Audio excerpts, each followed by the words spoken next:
गम ले रहती, ना दिल देले रहती, ना गम ले रहती।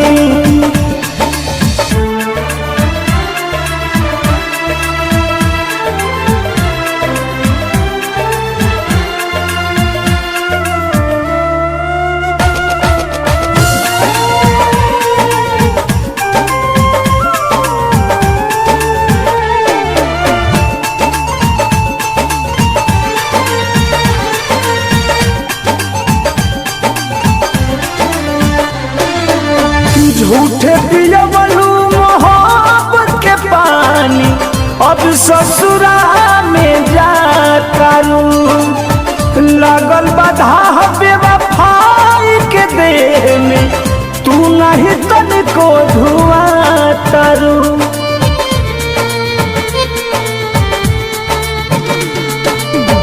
झूठे पियवलू मोहब्बत के पानी, अब ससुरा में जातरू लागल बाधा बेवफाई के देह में, तू नहीं तनिको धुआं तरू।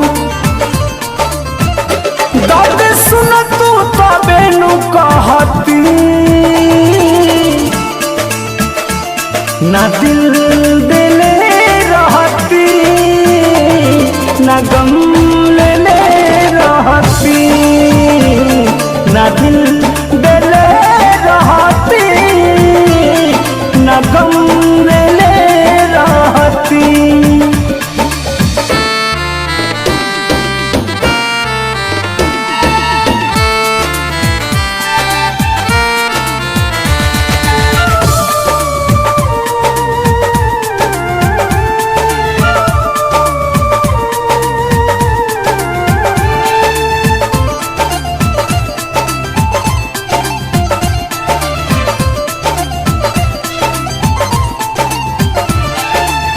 किसी न बेदर्दी दर्द लिख जी, तब न कही हर जाई सनम, पर मधु प्रीत में रहे भुलाई, तू दिल सारा तू मन के भरम।